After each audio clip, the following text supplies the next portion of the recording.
I'm Quita Culpepper in Austin. State and federal officials are working to stop the spread of the New World screwworm in Texas, including in Gillespie County. They confirmed that case in a goat in that area on Monday, and now there's an infection zone border in place, meaning no warm-blooded animals can move into or out of that area without state authorization. Reporter Jessica Cha was in Gillespie County to tell us more about how they're handling the spread. As Texas starts seeing cases of the New World screwworm, one of them is in Gillespie County, found in a goat, according to the county's emergency management officials. So those state and federal agencies started working on plans as soon as they were notified that we had a positive case. They've been working over the past couple of days of getting everything set up in the area. The USDA and the Texas Animal Health Commission are the ones leading the charge and watching out for the screwworm. Staff with those state agencies have been setting up checkpoints just like this one to ensure that they're monitoring what animals are moving in and out of the infected zone. Because there is no animal movement that should be happening out of the zone unless it is inspected and treated, and a movement certificate is issued by the Texas. Erin Robinson with TAHC says these checkpoints are just one step in controlling the spread of the screwworm. She says first, they go to the source of the case and inspect the rest of the herd. When we identified that there were no additional infestations, that animal was treated, and we start that process with a case manager on that facility. Then the sterile fly aspect starts happening. Robinson says crews are releasing sterile screwworm flies in the area. Sterile flies mate with infected ones, which prevents them from laying more eggs. Now, while they treat this case, they say they're asking ranchers and wildlife producers to keep an eye on their animals. If your animals have wounds, that is what the New World screwworm fly is looking for. So if you have animals with wounds, treat those wounds, cover those wounds. Don't allow there to be a site for the New World screwworm to lay their eggs. They also recommend people have good relationships with local veterinarians, and if you see anything suspicious, call and report it to TAHC's hotline or to Texas Parks and Wildlife. In Gillespie County, Jessica Cha, KVUE News. State officials say the screwworm poses a serious threat to livestock, wildlife, and pets. KVUE's Brianna Perez spoke with a Bastrop County rancher who's taking precautions to protect his cattle and his livelihood. For Texas ranchers, keeping cattle healthy is a daily job. Now they're on high alert as a dangerous pest begins to spread in Texas. Everybody's antenna is much higher right now about the situation at hand. At Kenny Landgraf's ranch in Red Rock, southeast of Austin, it's top of mind. It's not just something to be aware of, but now it's the situation. What do you actually do? The screwworm case closest to the Austin area is in Gillespie County. Wednesday, emergency management officials there said the Texas Animal Health Commission has established an infested zone in the area where a goat with the screwworm was found. That means warm-blooded animals in the zone can't be moved without state authorization. Landgraf says awareness is growing, and so are the questions. It does bring concerns. I mean, you want to know what the impact is going to be.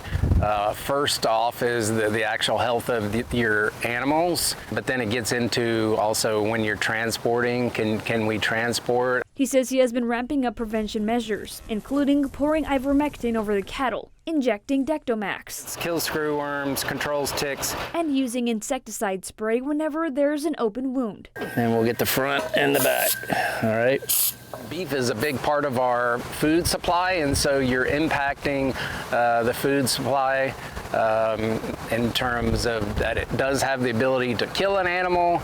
I think the other big one is hunting and the wildlife. Wednesday, Agriculture Secretary Brooke Rollins testified before the Senate Agriculture Committee, saying America is ready to fight this pest. We've established the 20-kilometer movement zone, expedited targeted release of sterile flies in the affected area. We've increased the trapping for flies along the border and ramping up surveillance. The USDA's sterile fly production facility in South Texas is expected to produce 100 million sterile flies per week by next year. In the meantime, Landgraf says it comes down down to knowing your cattle, watching for unusual behavior, and staying educated. It's a time for, to become better carers of our cattle and hopefully our livestock too. In Bastrop County, Brianna Perez, KVUE News.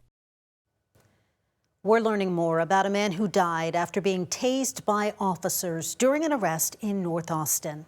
It happened Saturday outside a home on Grover Avenue. 7 officers have been placed on leave while the case is being investigated. Now, a warning before we show you this video, some viewers may find it disturbing. Here's Jose Alonso. Put your hands on the small of your back. Do it now. Body cam video from Austin police officers shows when they encountered 32-year-old Josh Ryan Trumbull, a man who died while under police custody on Saturday. Let go of your hands.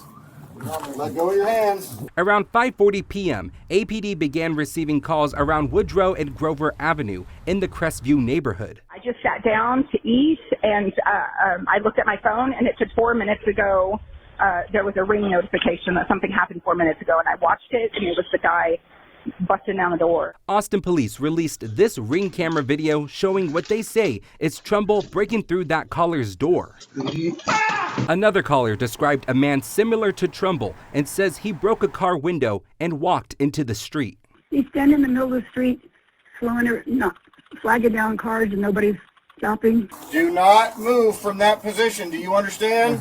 Austin Police Chief Lisa Davis says body cam footage shows Trumbull was complying with officers when he was approached and given orders. This was an aggressive person who had cuts and blood all over him. The officers at that scene felt to get him into custody was of paramount,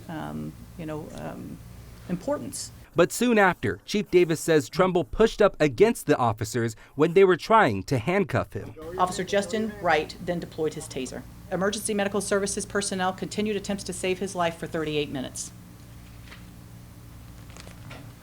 At 7:18 p.m., despite those measures, Mr. Trumbull was pronounced deceased at the scene. A total of 7 officers were placed on administrative leave while the investigation is underway, which is protocol in these situations. Chief Davis says this investigation is still in the early stages as they've yet to interview those officers involved and are waiting for a toxicology report. The department's leader is defending her officer's decision to deploy the taser. We're always continuously learning, and whatever that general order says, were they right in the tasing? I believe that tasing was. But if it's not, or if there's a way that we can learn from that, that's exactly what we are. Those things are to learn, and if we can do that, we'll do that. The investigation will continue to dig into what exactly led to Trumbull's death. In Austin, Jose Alonso, KVUE News. APD says both a criminal investigation and administrative investigation are underway. Chief Davis says at this point there are no pending charges. Summer means more people heading to Texas lakes, and tonight game wardens are reminding boaters to think twice before mixing alcohol with a day on the water. During a news conference Thursday, officials said 40% of all boating accidents in Texas happen in June and July, and alcohol is a factor in 1 out of every 10 boating deaths. And for minors, the rules are strict. Officials say any detectable amount of alcohol on a boat can lead to a citation and an automatic driver's license suspension. It's about preventing the knock on the door that no parent should ever receive. And it's about sending a clear message that in Texas, the safety of our youth is not negotiable. Last year, Texas game wardens issued more than 7,000 boating citations and made 217 arrests for boating while intoxicated. And that's all from us here in Austin. Hope you have a great day.